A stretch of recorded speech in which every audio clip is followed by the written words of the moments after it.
I woke up to the smell of coffee and silence. No phone buzzing, no messages, just the hum of the refrigerator and the faint rattle of the air conditioner working against another warm Arizona morning. 70 years old today, and I could hear the sound of being forgotten. Before we continue, don't forget to like this video, subscribe to the channel, and turn on the bell icon so you never miss a story like this one. I'd promised myself I wouldn't expect much this year. Expectations had become a cruel joke with age. Still, I'd left my phone on the counter, volume high, waiting for the first "Happy Birthday, Dad" to light up the screen. It didn't.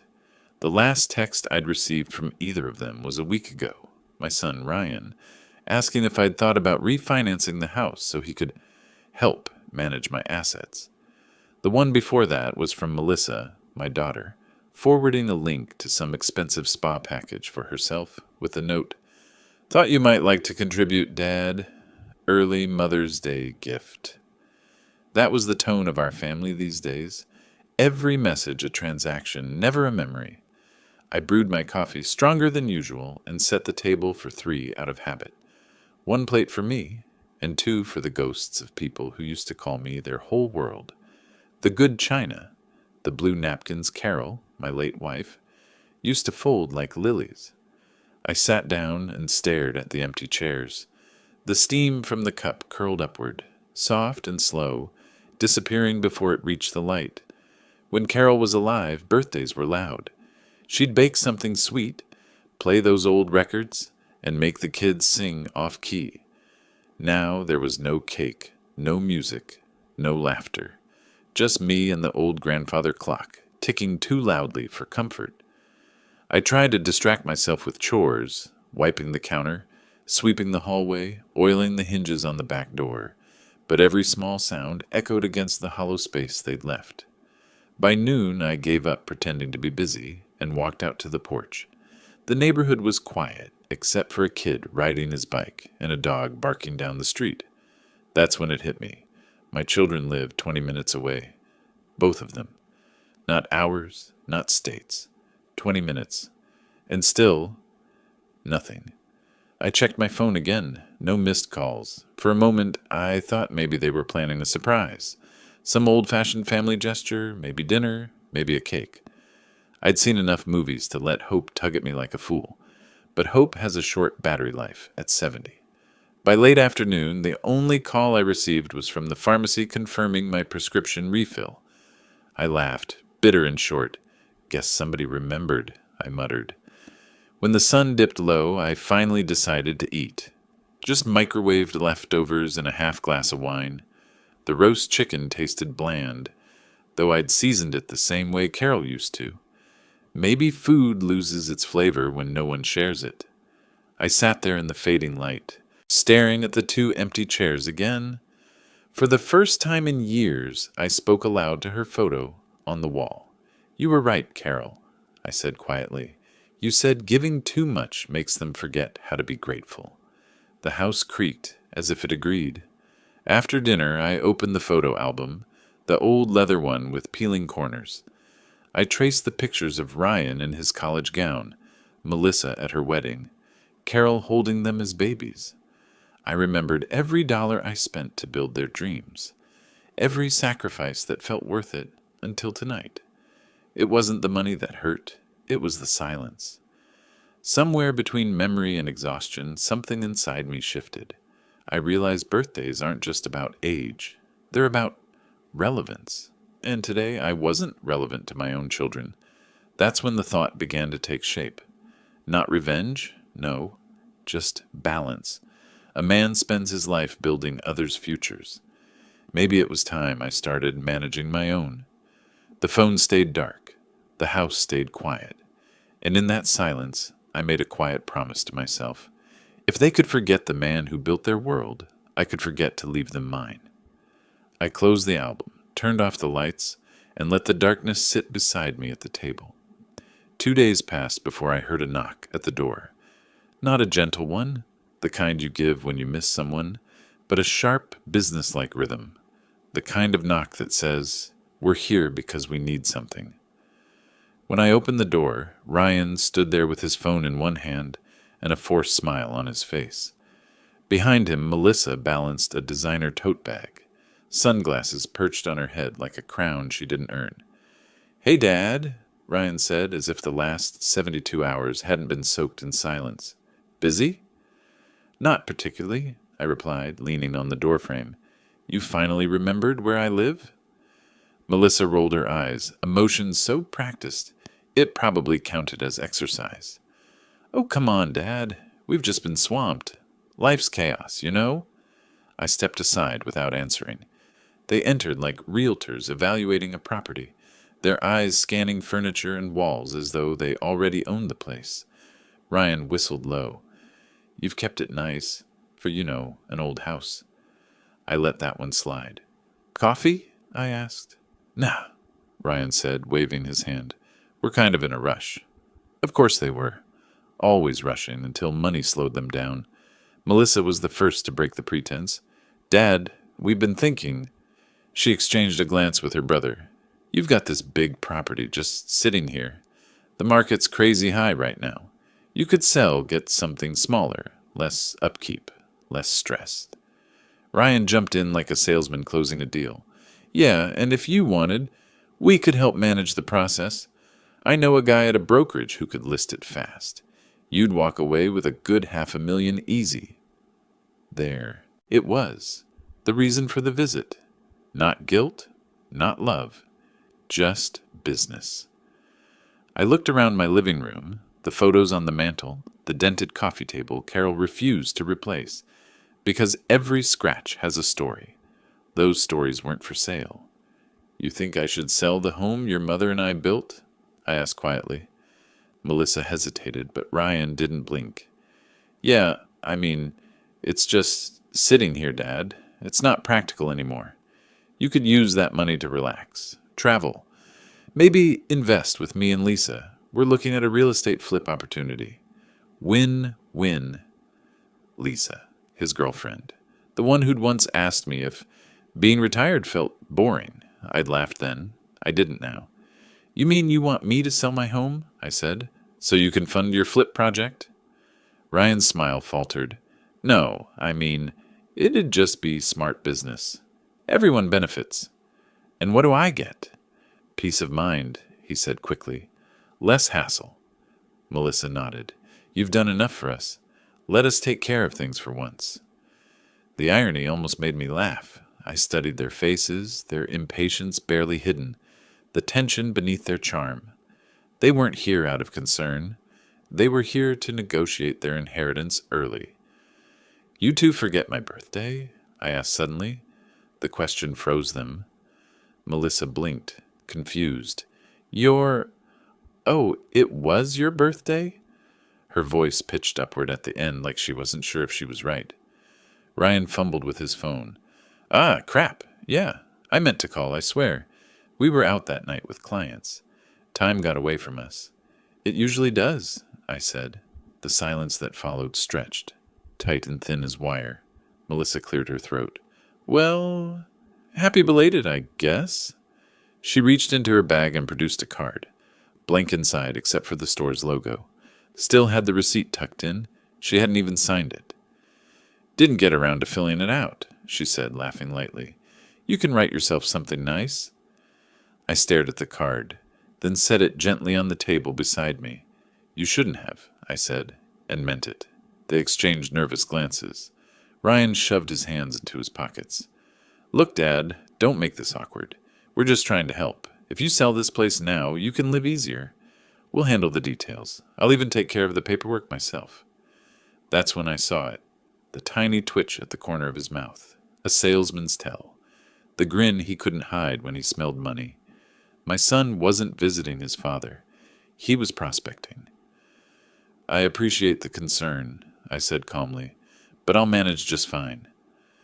Melissa sighed, already checking her phone. "We're just saying, Dad, think about it. The place is big. You're alone. What's the point of holding on?" I looked her in the eye. "Because it's mine," I said, "and because some things aren't for sale, not even at market value." She looked away first. The conversation limped on for another 5 minutes, mostly them circling back to practical options. When it became clear I wasn't biting, Ryan finally exhaled loudly. "All right, your call, old man. Don't say we didn't try." He started toward the door, Melissa trailing behind him with an exaggerated shrug. "Love you, Dad," she tossed over her shoulder without looking back. The words hung in the air, light and empty, before the door clicked shut behind them. For a long time I stood there in the silence they left. The faint scent of Melissa's perfume still lingered, a sharp, artificial sweetness that made the air feel wrong. I looked at the unsigned card on the table, then at the family photos on the wall. My reflection stared back at me from the glass, older, quieter, but sharper now. Whatever affection I'd clung to was fading. In its place, something colder and steadier began to form. If love was the currency I'd used all these years, I just realized how overdrawn I was. I picked up my phone and scrolled through old emails from my accountant. Somewhere in that thread was the contact for my lawyer, Evelyn Cross. I didn't open it yet, not tonight, but I left it on the screen where I'd see it in the morning. Tomorrow, I'd start doing what I should have done years ago. Draw a line.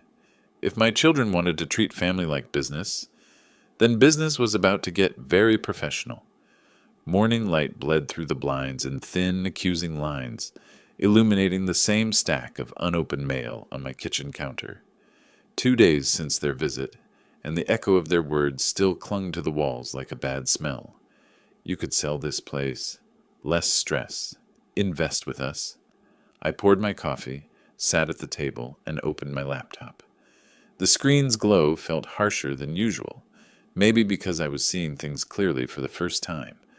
I opened my email and scrolled to the one I'd left sitting there. Evelyn Cross, attorney at law. My finger hovered over reply.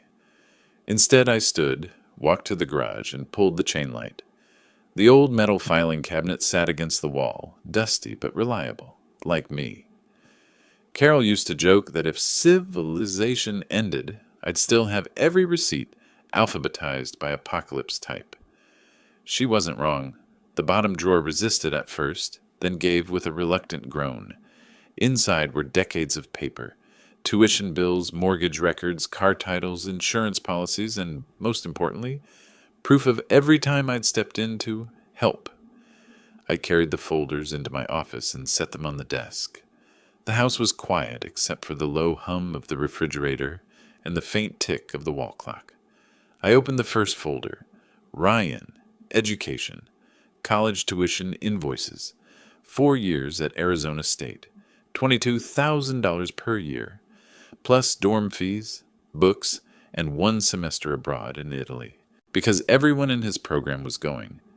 I'd said yes because Carol had smiled and said, "Let him see the world." Total, $105,400. Then came the folder marked Melissa, Wedding, venue deposits, catering bills, photography packages. I'd paid everyone. The total hit $58,000, and that didn't include the honeymoon I quietly funded because her new husband had run into some delays with his freelance work. I ran my finger along the paper edge. Every line was a story I'd forgotten to charge interest on. Next folder, Ryan, Business Startup. He wanted to open a modern car detailing service. I'd co-signed the lease for the space, bought his equipment, and fronted a 6-month loan for supplies. He'd lasted 8 months before shutting down. "Bad timing, Dad," he'd said. That was $42,000 gone, disguised as hope. I poured another cup of coffee, colder this time, and kept going. Melissa, house down payment. When she and Mark bought their home in Mesa, she called me crying. "Dad, we can't lose it. We just need $10,000 to close." I wired 15. It was almost poetic. My children were 2 sides of the same coin, one borrowing from guilt, the other from charm. By afternoon, I had spread every file across the dining table. The paperwork looked like an autopsy report on generosity. I opened a yellow legal pad and started writing, Ryan, Education, $105,400. Ryan, Business, $42,000. Melissa. Wedding $58,000. Melissa. House $15,000. Misc. Gifts, emergencies, car repairs, holidays, $28,000. Total $248,400. And that wasn't counting smaller things. The birthday checks, Christmas bonuses, grocery runs when one of them forgot to get paid. Nearly $250,000. All given freely. And for what? A forgotten birthday card and a suggestion to sell my home like it was scrap metal. The afternoon sun shifted, casting long bars of gold across the table. Dust motes drifted through the light like tiny memories refusing to settle. For a moment, I imagined Carol standing in the doorway, arms crossed, her half-smile that always knew the truth before I said it. "You kept track of everything, didn't you?" She'd tease. "Not everything," I'd reply.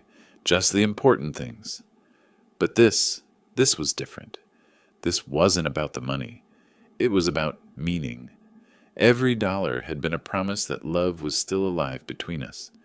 And every broken thank you had proved me wrong.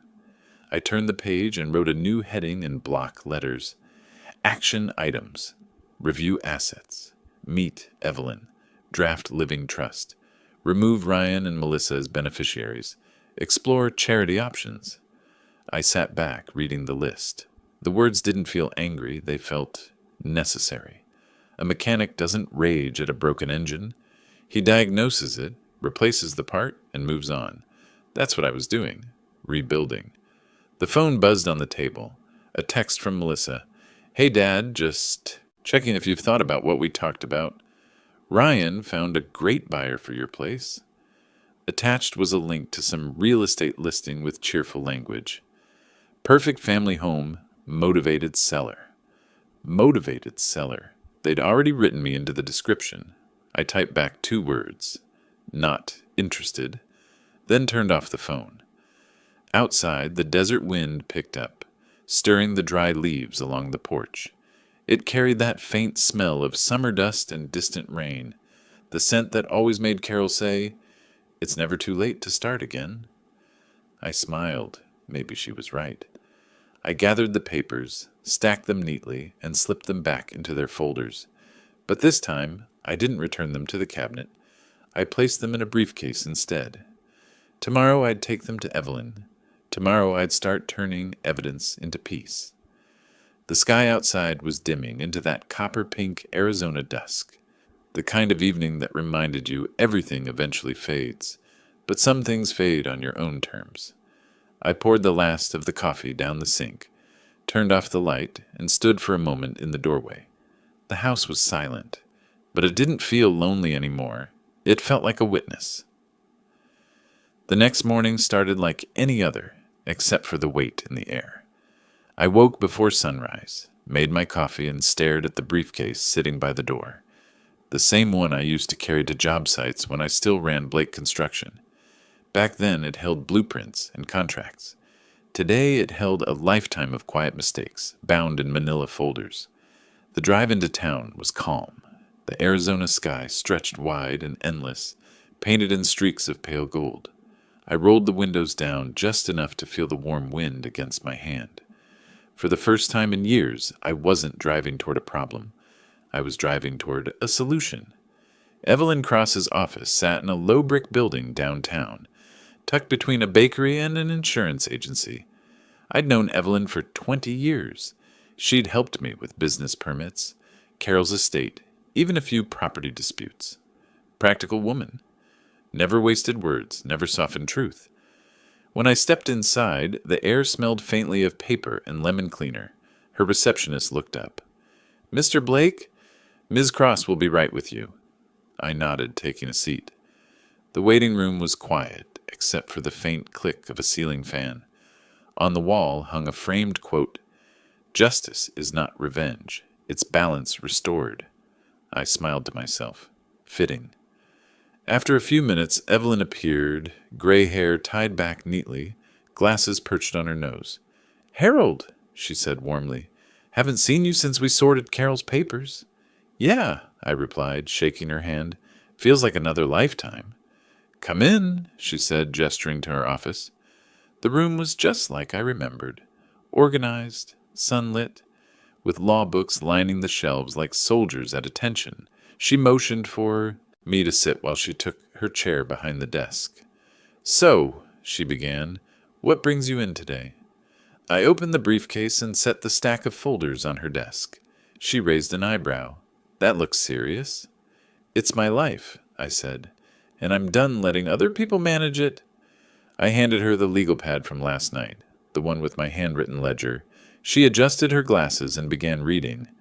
Her eyes scanned each line carefully, lips pressing together as the total came into view. After a moment, she looked up. "That's quite a record of generosity." "Generosity," I repeated. "That's one word for it. Another would be blindness." She leaned back slightly. "You want to remove your children from your will?" I nodded. "Yes, completely." "Do you mind telling me why?" "Because they already took everything else," I said simply. "My time, my peace, my respect. I'm just taking back what's left." Evelyn didn't react right away.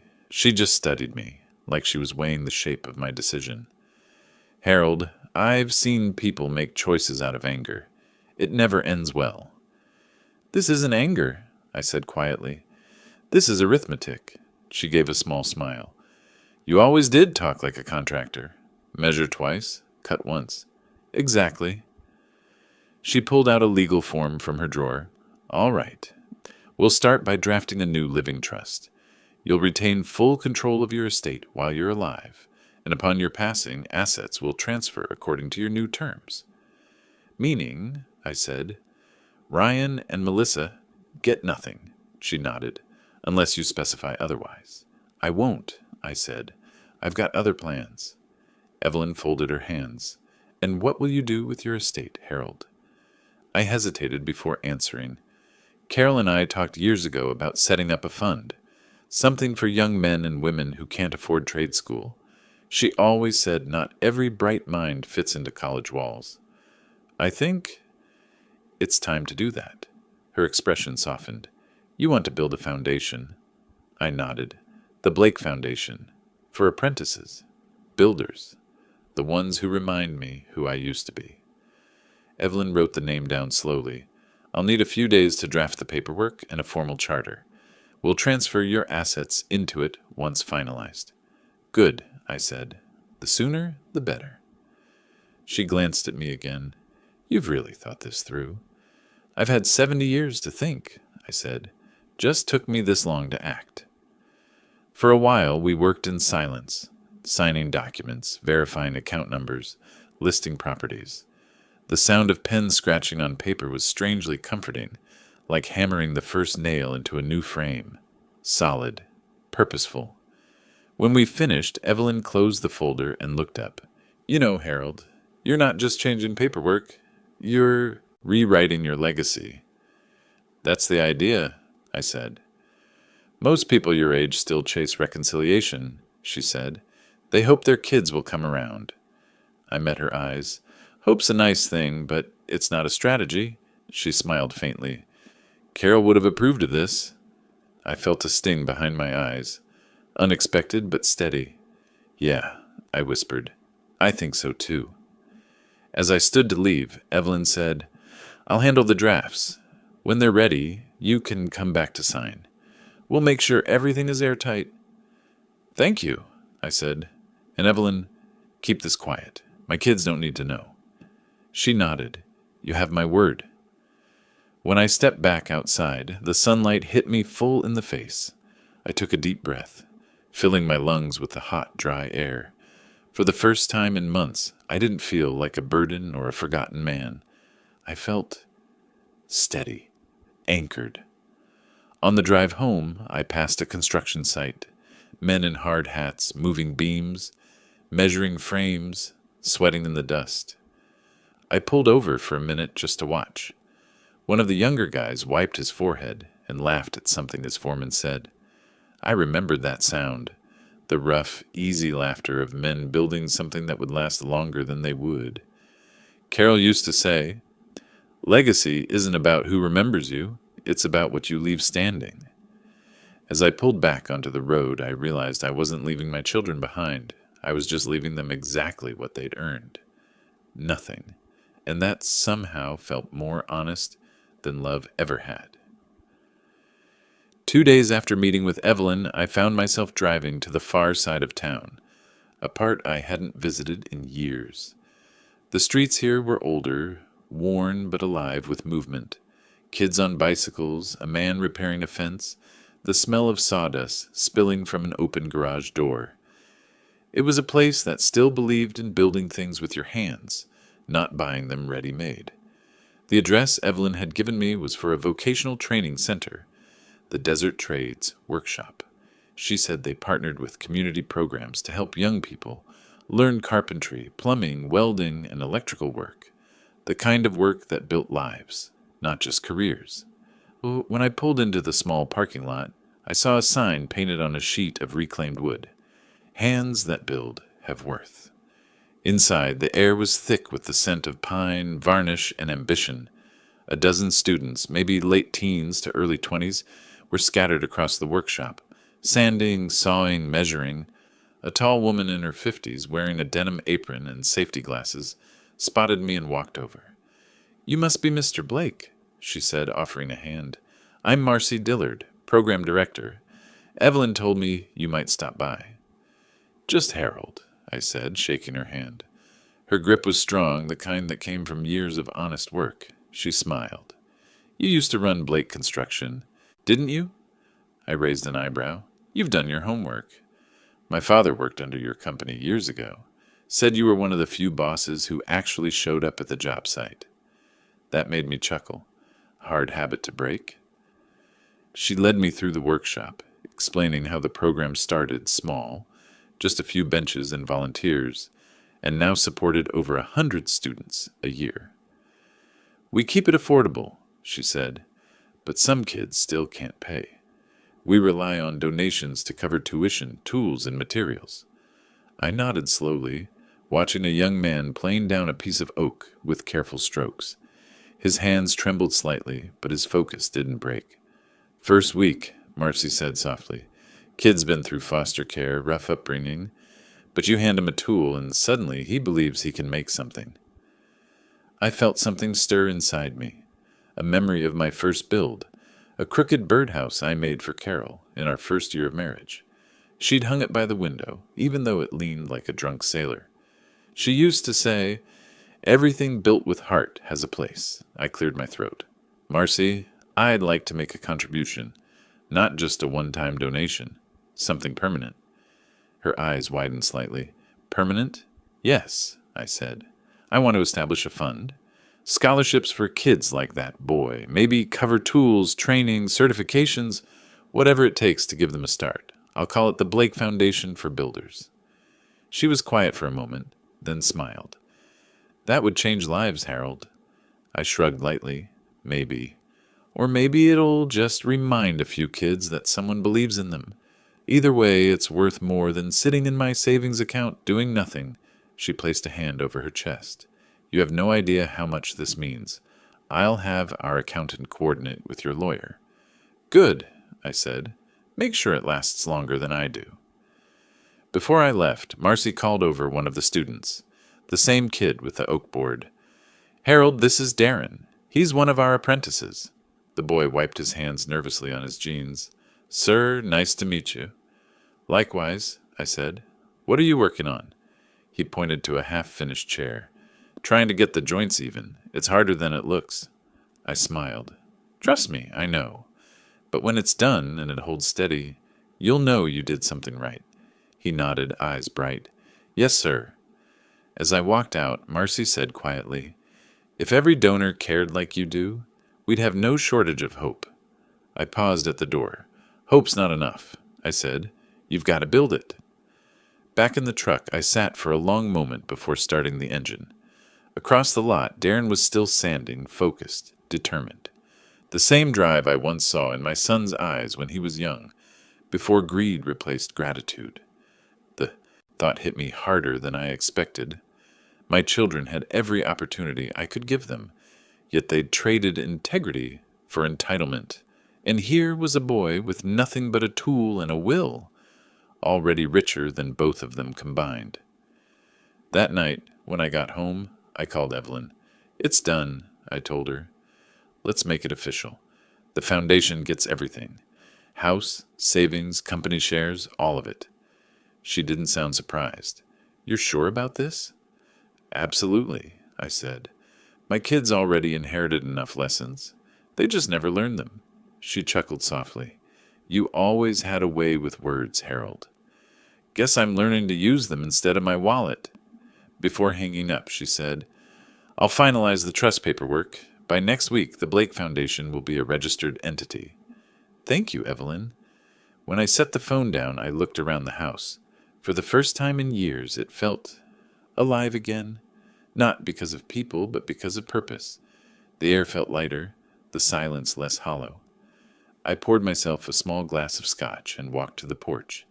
The desert horizon was glowing with that late summer orange, fading into violet shadows. Somewhere far off, thunder rolled softly. Carol's voice seemed to whisper through the warm air. "Proud of you, Harold," I smiled. "About time," I murmured. I took a slow sip and stared out at the fading light. Let the kids gossip, let them speculate. They'd soon learn that the man they'd taken for granted hadn't been broken. He'd just been rebuilding in silence. And this time, what I was building couldn't be bought, sold, or taken back. The first sign of trouble came from a neighbor. I was trimming the hedges that morning when Mrs. Kemp, who lived across the street, called out, "Harold, you okay, dear?" I looked up, squinting against the sun. "Just fine. Why?" She hesitated. "Well, I saw something online. Thought maybe it wasn't true." I wiped my hands on my jeans. "What sort of something?" She frowned. "Your daughter posted on Facebook last night. Said you've been confused lately. That you're, showing signs of memory loss." I stood there for a second, the shears still in my hand. She said, "What?" Mrs. Kemp shuffled uncomfortably. "I didn't want to mention it, but folks are talking. She claimed she and Ryan are trying to get you help before you make, quote, financially reckless decisions." Her face softened. "I know it's nonsense, Harold. You've got more sense than half this street put together." I forced a smile. "Appreciate that, Marge." Inside, I was shaking. After she went back inside, I sat on the porch steps and opened my phone. I didn't have Facebook, but I knew someone who did. Evelyn. I called her. "Evelyn Cross," she answered. "It's Harold," I said. "Do me a favor, check my daughter's Facebook page." I heard the clicking of keys, then silence. "Oh, Harold," she said quietly, "you might want to brace yourself." "I'm already braced," she read aloud. "It's heartbreaking watching a parent decline. My brother and I are doing everything we can, but Dad's been unpredictable lately. Selling things, talking to strangers about his will. Please keep him in your prayers." Underneath were comments. "So sorry, Melissa. You're such a good daughter. Take care of him." Every word felt like a nail hammered into my reputation. And then Evelyn said, "There's more." Ryan shared it too, with the caption, "Trying to protect what's left of our family." I leaned back, the porch wood creaking beneath me. "They're trying to paint me senile," I said flatly. Evelyn's voice hardened. "It's manipulation, Harold. They want sympathy, and maybe to preempt any legal surprises when the will changes." I rubbed a hand over my face. "They think they can rewrite the story before I've even finished living it." She sighed. "Do you want me to issue a formal notice? I can file a record confirming you're of sound mind." I considered it, then shook my head. "No. Let them talk. Words spread fast, but truth travels slower and lasts longer." "Harold," she began, but I cut her off gently. "Evelyn, don't worry. I've spent my life proving people wrong by building things they can touch. They can post all they want. I'm done explaining myself." When we hung up, I sat quietly, listening to the faint hum of cicadas. The hurt ran deeper than I wanted to admit, not because of the gossip, but because they'd done it so easily. I wasn't their father anymore. I was just a public inconvenience. Later that day, I drove to the Desert Trades workshop again. I needed air that didn't reek of deceit. Marcy met me at the door. "Everything all right, Harold? You look troubled." I forced a smile. "Just family politics. Needed to see something real." She nodded, understanding more than I said. "Come on. Darren finished that chair you watched him build. Thought you'd want to see." The chair was simple. Oak frame, sanded smooth. Joints fitted tight. Not perfect, but strong. When I sat in it, it didn't creak. Darren grinned shyly. "It holds." "Yeah," I said softly. "It does." Marcy noticed the shadows under my eyes. "You sure you're okay?" "Let's just say my kids are doing some creative writing online," I said with a smirk. "I figure I'll do some real-world building to balance it out." She chuckled. "You ever think people like you are what we're missing in this world?" "I used to think that," I said. "Now I think the world just forgets faster." When I got home that evening, there were 3 missed calls from Ryan. I didn't answer. The 4th came with a voicemail. "Dad, this isn't funny. People are calling us, asking what's wrong with you. We just want to make sure you're okay before you make any stupid financial decisions." "Stupid," I repeated aloud, "like trusting you." I played the message again, this time slower. Every word reeked of fake concern. I could hear Melissa whispering in the background, feeding him lines. If they wanted to control the narrative, they'd pick the wrong man to underestimate. That night, I wrote a letter. Not for them, but for Evelyn. If my children continue spreading lies, let the trust stand as my truth. My life's work belongs to those who build, not to those who destroy. I folded it neatly and sealed it. The next morning I woke early, drove to the workshop again, and signed the final papers for the Blake Foundation. Evelyn had mailed them over overnight. When I finished, Marcy placed a small plaque on the wall. The Blake Foundation, dedicated to builders who remember their roots. The sight of it hit me harder than I expected. I felt tears burning behind my eyes. For once, something with my name on it didn't make me feel ashamed.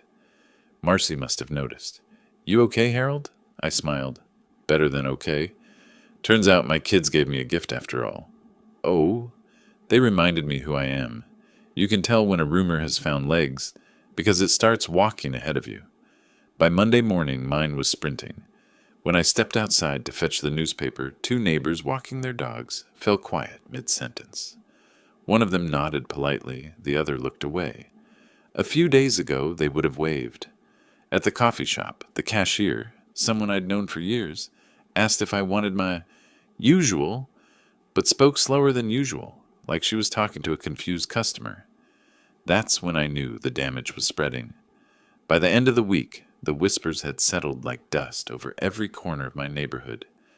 Poor Harold, losing his mind. His kids say he's acting strange. He's been signing things, giving money away. The cruelest part wasn't the lies, it was the pity. People can forgive a fool, but they never respect one. That evening I called Evelyn. "They've managed to do it," I said. "They've turned me into a story people shake their heads over." Her voice came through steady and calm. "I'm filing a notarized mental competency affidavit. It'll be public record, official proof that you're of sound mind." "Good," I said. "At least one record will tell the truth." She hesitated. "But Harold, even with that, perception can linger. You sure you don't want to confront them publicly?" I laughed dryly. "And what? Argue with my children in front of half the town? No. I'll wait. They'll dig their own hole." "You always did prefer the long game," she said. "Best foundation for any build," I replied. That night, the house felt quieter than usual.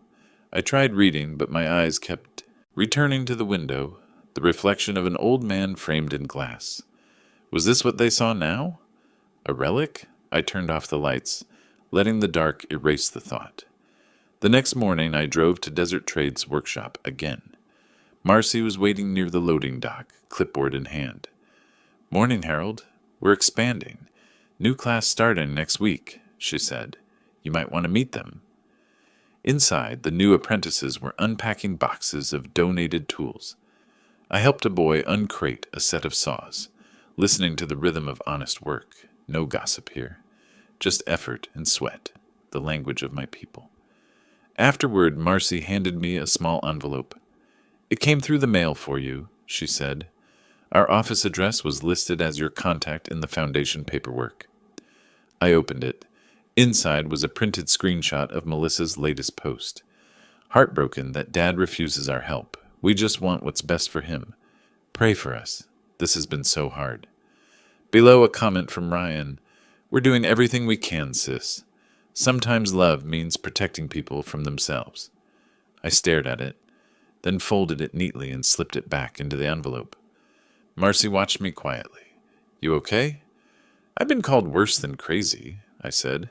"But they've forgotten one thing." "What's that?"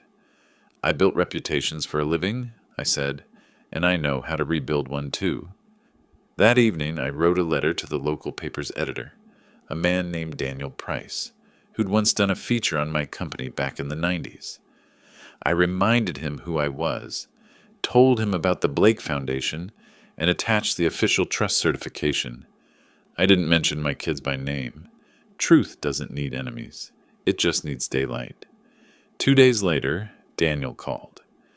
"Mr. Blake," he said, "I got your letter. Didn't expect to hear from you again after all these years." "I didn't expect to be in the news again," I said dryly. "I'd like to do a follow-up, something on legacy, mentorship, giving back. We'll mention your foundation. You okay with that?" "Fine by me," I said. "Just tell the truth." "Always," he replied. The article came out that weekend.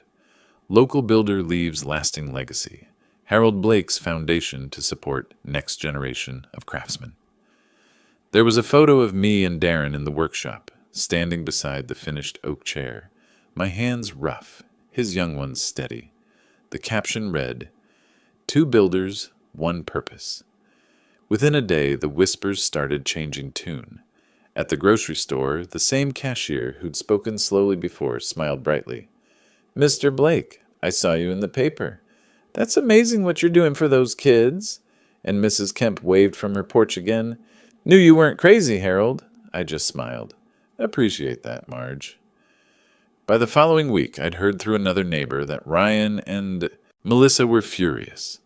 Apparently their posts had backfired. People were praising me online for rising above family drama and doing something meaningful. Good. Let them taste what silence feels like when it works against them.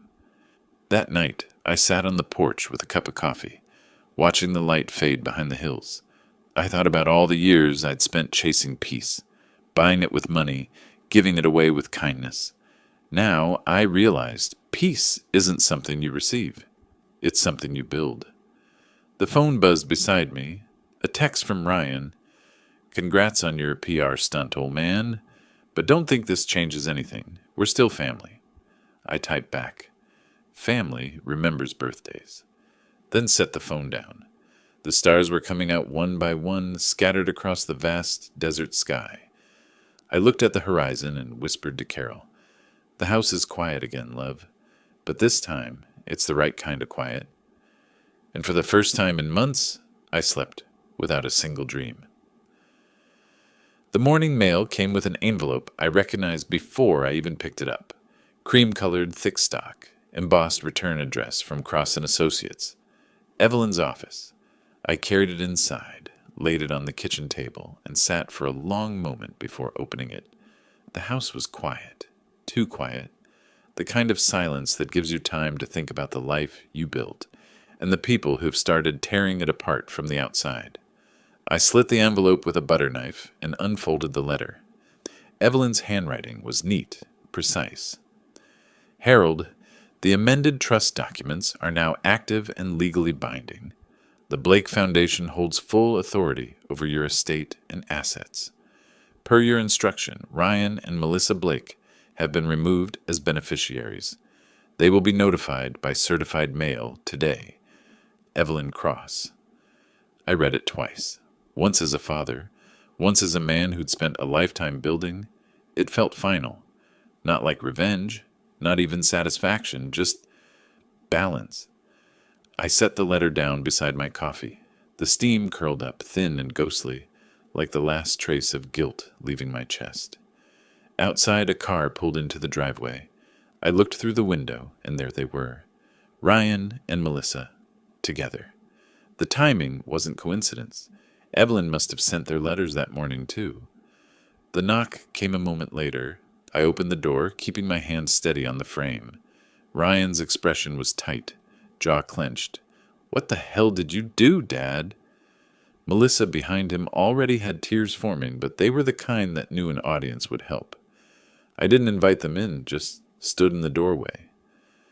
"Morning," I said calmly. Ryan stepped closer. "We got letters. You cut us out of your will? You gave everything to some charity? What kind of cruel joke is this?" "No joke," I said. "Just a correction." "Correction?" he snapped. "You're insane. Everyone was, right. You've lost it." "Funny," I said, "because my lawyer disagrees, and she has paperwork to prove it." Melissa's voice cracked. "How could you do this to us? We're your children." I met her eyes. "Were you thinking of that when you told the world I was losing my mind?" Her lips parted, but no sound came.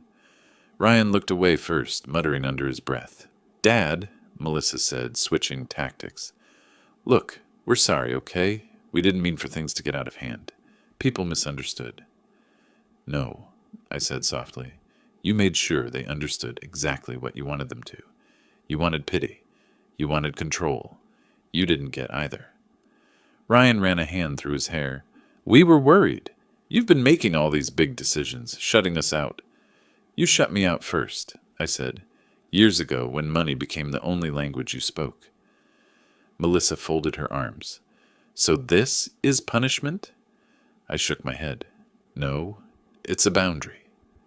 The wind picked up, carrying a dry rattle of leaves across the porch. It filled the silence between us like a verdict. "Where's Mom's ring?" Melissa asked suddenly, voice sharp. "It was supposed to go to me." I nodded. "It did. In the foundation's display case. There's a plaque under it. For the hands that built. She earned it. You didn't." Ryan exhaled sharply as if he'd been punched. "You think this makes you noble? Giving away everything? You'll die alone, you know that?" I smiled faintly. "Maybe. But I'll die honest." They stood there for a moment, unsure what to say. The mask of entitlement was cracking, and behind it I saw what they really were. Two frightened adults who'd never learned what it meant to stand without support. "You should go," I said quietly. "There's nothing left for you here." Melissa's voice trembled. "We're your family, Dad." I looked past them at the horizon where the workshop sat miles away. "No," I said. "Family remembers love, not what they're owed." They turned to leave. Ryan stopped halfway down the steps and muttered, "You'll regret this." "Maybe," I said, "but I doubt it." When they drove off, the dust trailed behind their car like smoke from a burned bridge. I stood there for a long time, letting the quiet return. Then I went back inside, poured another cup of coffee, and picked up Evelyn's letter again. The ink hadn't even dried completely. Final, legal, permanent. I folded it carefully and placed it inside my desk drawer, right next to Carol's wedding ring receipt, the one I'd kept for 50 years as a reminder that some things are worth paying for twice if it means they last. That night, I called Evelyn. "They came," I said. "I figured they would," she replied. "How did it go?" "They're angry, confused, maybe both. You all right?" "I am," I said. "For the first time in a long while." There was a pause. Then her voice softened. "You did the right thing, Harold." "I know," I said. "I just wish it hadn't taken forgetting my birthday to remember who I was." When I hung up, the house felt warm again. Not full, just right. Every creak, every shadow belonged to me. And in that peace I realized something I hadn't before. Some goodbyes don't need to be said out loud. They're signed, sealed, and delivered. 2 weeks passed after the confrontation on my porch. The house had settled back into silence, the kind that no longer echoed with regret. I'd started sleeping through the night again, waking with purpose instead of dread. Most mornings I drove to the Desert Trades workshop to check on the new batch of apprentices. It felt good watching life move forward, not through inheritance, but through effort. That Tuesday, Marcy met me at the door, holding a clipboard and a smile. "You've got a visitor," she said. I frowned. "A visitor here?" "Reporter from the Mesa Chronicle. Said he's writing a story about the Foundation's impact." I followed her into the main hall, where a young man in his 30s stood with a camera bag slung over his shoulder. His handshake was firm, but his eyes held that mix of curiosity and reverence, reserved for people who grew up hearing your name before they ever met you. "Mr. Blake," he said, "I'm Evan Laird. I just wanted to thank you before we start. My brother went through this program a few years back. It changed his life." I nodded. "Glad to hear it. So what do you want to know?" He smiled, setting up his camera. "Everything. Why you did this. Why you gave it all away." I hesitated. The easy answer was because it felt right, but the truth had more layers. "I spent most of my life building things," I said. "Houses, offices, bridges. But somewhere along the line, I forgot the people part. I kept thinking legacy was about what you leave behind. Turns out it's about who you lift while you're here." Evan's eyes lit up. "That's good. Mind if I quote that?" "Go ahead," I said. "Just spell my name right." He laughed. "We're holding a community event this weekend, a public thank you for major donors. I'd love to feature you there." "Public?" I asked. "Just local folks. Apprentices, sponsors, their families. Nothing fancy." I almost declined. But then I thought about Ryan and Melissa, about how they'd tried to write my story for me. Maybe it was time I finished it myself. "All right," I said. "Count me in." The following Saturday, the workshop lot was packed. Cars lined the street, kids ran between tables, and someone had hung a banner across the entrance that read, "Thank you, Harold Blake. A builder's legacy lives on." Marcy found me near the tool shed, her face glowing with pride. "You ready?" she asked. "As I'll ever be," I said. The small stage was made of stacked pallets and plywood.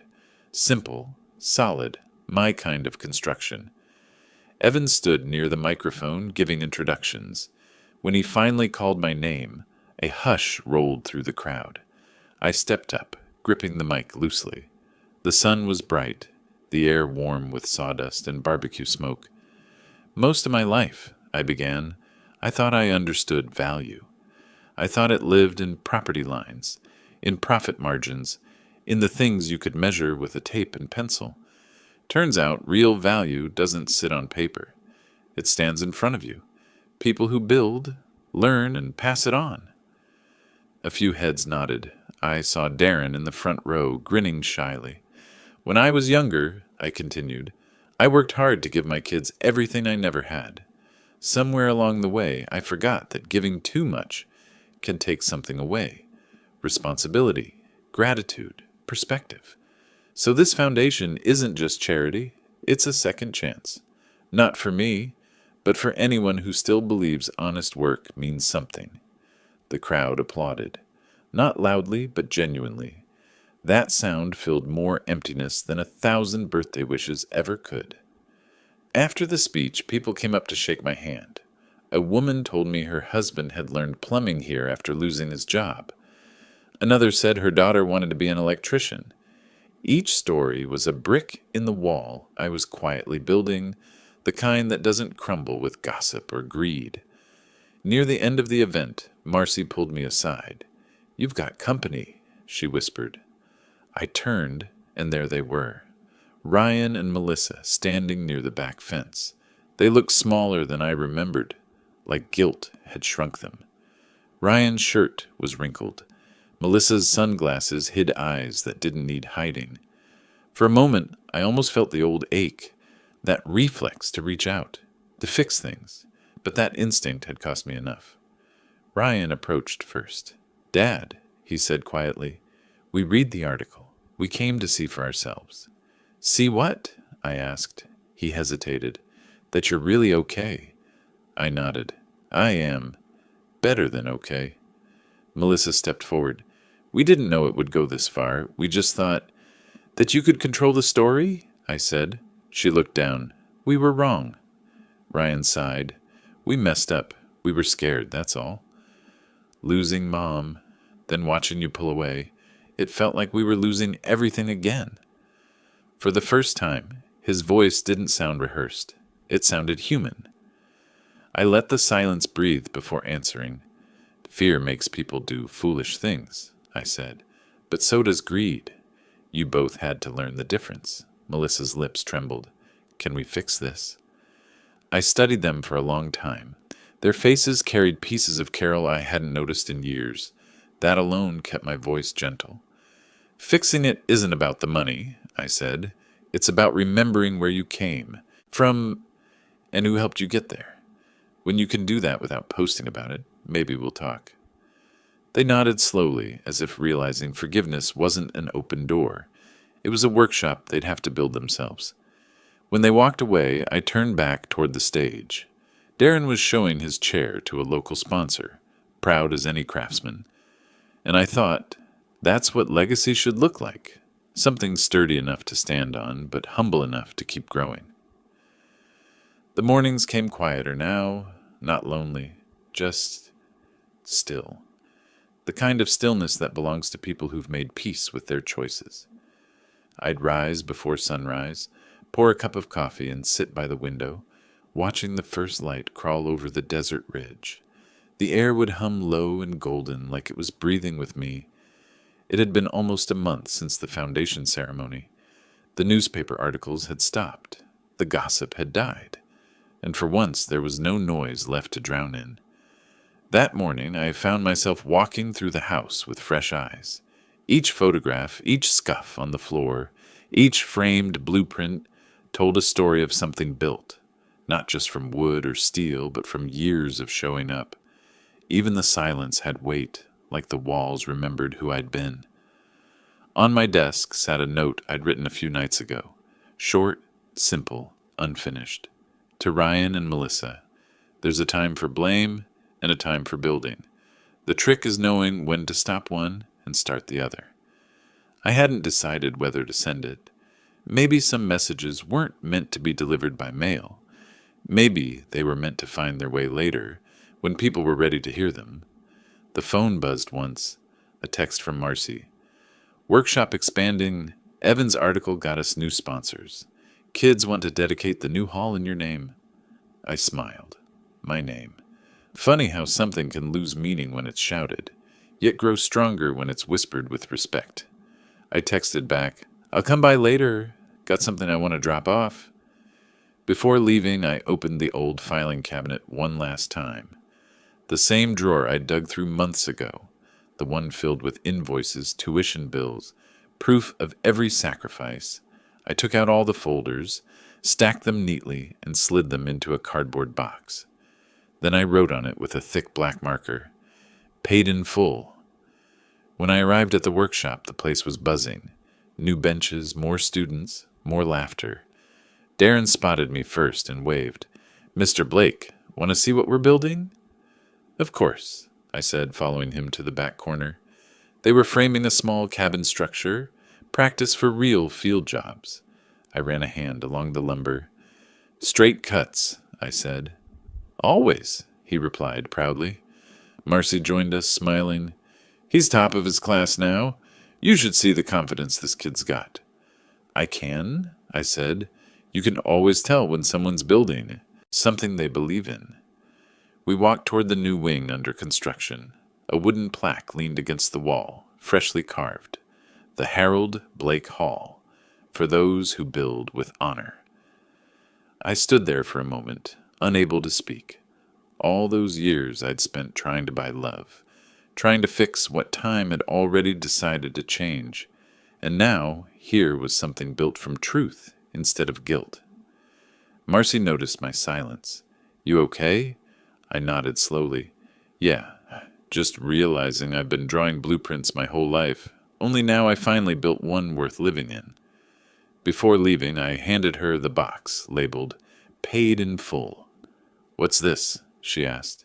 History, I said. Every check I wrote, every mistake I made trying to love the wrong way. Keep it in the Foundation's archive. Maybe someday it'll remind someone that what you owe and what you give aren't always the same thing. She took it gently. You sure, Harold? I'm sure. When I got back home, I felt tired. But it was the good kind of tired, the kind you earn from finishing something right. I poured a final glass of scotch and stepped out onto the porch. The sky was the color of steel turning to gold, and the wind carried the scent of sawdust from miles away. I thought of Carol, as I always did at the end of the day. I did it, love, I whispered. Not perfectly, but I finished the job. The wind shifted soft against my face. I like to imagine it was her way of answering. Inside, the letter to my children still sat on the desk. I didn't touch it. Some things are better left to time, to rebuild what words can't. I turned off the lights, locked the door, and looked around the home one last time before heading to bed. The walls no longer felt like reminders. They felt like witnesses. Tomorrow, I'd visit the workshop again. Not as a benefactor, not as a builder, but as a man who'd finally understood that legacy isn't what survives you. It's what you teach others to carry forward. And for the first time in my life, I was content to let go of the hammer. The first chill of autumn came early that year. I felt it one morning when I stepped out onto the porch, a cool, steady wind brushing across my face, scattering the last of the desert heat. The leaves from the old mesquite tree danced in small spirals down the gravel path, like the world was quietly turning a page. Inside, the house smelled faintly of cedar polish and coffee. I'd spent the past few days clearing drawers, labeling boxes, fixing things I should have fixed years ago. Not because I planned to leave, but because it felt right to tidy the life I'd built before it got lost in dust and memory. On the kitchen table sat a stack of envelopes, all stamped and ready to send. Letters for Evelyn, for Marcy, for the Foundations Board, and one for Ryan and Melissa. I hadn't planned to write them again, but something about that wind made me want to leave a blueprint, not for forgiveness, but for understanding. I don't expect you to see me the way you used to, I wrote, but maybe one day you'll understand that love is work. It isn't given once, it's built, sanded and repaired, in the way you'd tend a house. I stopped being angry the day I remembered that. I sealed the letter but didn't add a return address. If they wanted to find me, they'd have to look for effort, not entitlement. Later that afternoon, I drove out past the edge of town toward the ridge where Carol and I used to picnic on Sundays. The old wooden table was still there, worn but standing. She'd loved the view. Endless blue sky, brush stretching toward the horizon, the air so clear it felt like you could see tomorrow from here. I sat down, letting the wind push through my hair.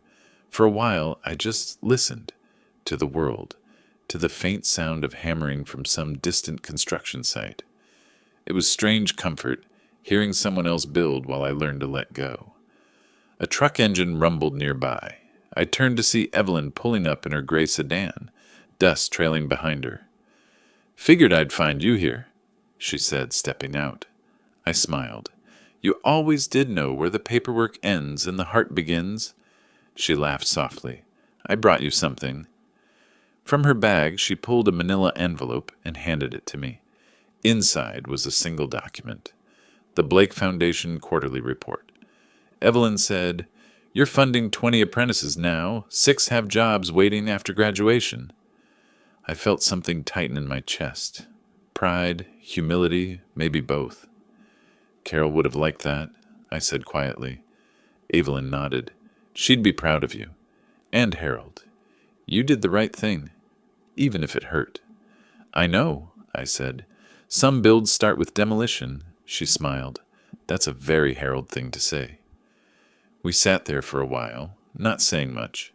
The sun began to dip low, spilling gold across the desert. After a few minutes, Evelyn stood. I should get going. You need anything? Just this, I said, gesturing at the wind. It's good company. When she left, I stayed a little longer. I took the report from the envelope and read each name listed under apprentices supported. Every name was a reminder that something I'd built had outlived my mistakes. As the last light faded, I stood, brushed off my jacket, and took one long look at the horizon. The world felt wide again, not empty but open. On the way home, I passed the workshop. Through the window, I could see Darren showing a group of new students how to measure joints. He caught sight of me and waved through the glass. I waved back, no words needed. Just two builders acknowledging the quiet rhythm of continuing the work. When I got home, I placed the foundation report on my desk beside the letter to my children. Then I opened the window and let the wind move through the room. Papers fluttered slightly but didn't fly away. They just breathed, the way things do when they've finally found peace. Before turning in for the night, I whispered a small thought into the darkness. You were right, Carol. It's never too late to start again. And for the first time, I realized that the will I'd signed weeks ago wasn't about where my money went. It was about where my heart finally belonged. It rained that morning, the kind of soft, steady rain that feels like the world finally exhaling. In Arizona, rain never lasts long, but when it does come, it has a way of cleaning things that dust could never touch. I sat by the window, coffee in hand, watching the droplets race each other down the glass. The house smelled of pine oil and paper, old foundations, old memories, still holding strong. It had been 6 months since I signed away my estate. 6 months since the gossip faded, since the kids' posts stopped appearing online, since the town finally learned to talk about me with respect again, or maybe just curiosity. People change their stories when they realize you've already written the ending. The Blake Foundation was thriving. Evelyn sent monthly reports now, and every one of them was thicker than the last. More apprentices, more sponsors, a new mobile unit that would travel to rural towns and teach building skills where schools had closed. Each update felt like a quiet heartbeat, proof that something I'd built was still alive, still working. I still visited the workshop twice a week. Marcy always greeted me with that steady warmth, like I was family. Darren had grown broader in the shoulders. His once shy grin now carried the confidence of a man who'd learned to measure twice and cut once in life as well as wood. He'd been hired by a restoration company, but still volunteered at the foundation on weekends. You started this, he told me once, helping me unload a crate of donated tools. I smiled. No, son, I just remembered how to hold a hammer. He laughed. Yeah, but you gave the rest of us one. That line stayed with me long after I went home. A few days later, a letter came in the mail. The handwriting was familiar, careful, deliberate, trying not to shake. Melissa. I hesitated before opening it. For months, I'd wondered if my kids would ever reach out again. The envelope felt heavier than paper. It carried years of silence inside it. Dad, I don't know if you'll even read this. I wouldn't blame you if you didn't. Ryan and I have been talking. We've realized how much damage we did. To you, to ourselves. We thought money meant love. We thought control meant care. We were wrong. I saw the workshop last week, the plaque with your name, the kids learning. I stood outside the window for a long time. You built something that matters. We're sorry. If you're willing, we'd like to visit, not for inheritance, just to talk. Melissa. I set the letter down and sat there in silence. No tears, no rush of anger, just stillness. I thought about Carol, about what she'd say. She'd tell me forgiveness isn't a gift you give people. It's a room you build inside yourself. And one day, if they knock, you can decide whether to open it. The next morning, I drove to the workshop early. The sun was breaking through the last of the rain clouds, turning every wet surface to gold. When I arrived, Marcy was sweeping the entrance. Morning, Harold. You're here early. Couldn't sleep, I said. Mind if I sit in the back while the class starts? Be my guest. I sat quietly as Darren explained how to square a frame. His voice carried patience, pride, certainty, all the things I'd once tried to pass down to my own kids. Maybe I still could, in another way. Halfway through the lesson, I stepped outside, pulled out my phone, and typed a message to Melissa. Come by the workshop Saturday. There's coffee, sawdust, and second chances. I hesitated for a second, then hit send. Saturday came bright and windless. When their car pulled up, I saw them hesitate before stepping out. Melissa first, holding 2 coffees. Ryan followed, hands in pockets. For a moment, I saw the children they'd once been, scared, trying too hard to be brave. Dad? Melissa said softly. Morning, I replied. Coffee smells good. She handed it over. Half cream, no sugar. You still take it that way? Still do, I said. Ryan glanced at the workshop behind me. So this is it, huh? The place that replaced us. I shook my head. No. The place that reminded me how to start over. We stood there for a moment in silence, the air thick but not hostile. Finally, Melissa asked, Can we see inside? Sure, I said, holding the door open. Inside, the students were sanding table legs, focused, calm. The smell of wood and glue filled the air. Marcy waved politely from across the room. Ryan walked around slowly, running his fingers along a workbench. You really built all this? With help, I said. That's the only way anything worth keeping gets built. He nodded quietly. I get that now. Melissa smiled faintly. It's beautiful, Dad. Yeah, I said. It is. The 3 of us stood there, side by side, watching a group of kids piece together a frame.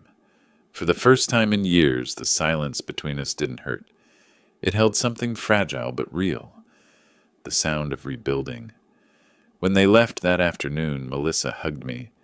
Ryan didn't, but he shook my hand firmly, and that was enough. As their car disappeared down the road, I turned back to the workshop. The wind had picked up again, carrying the scent of sawdust and rain. I smiled. The work wasn't finished, but then again, good work never is.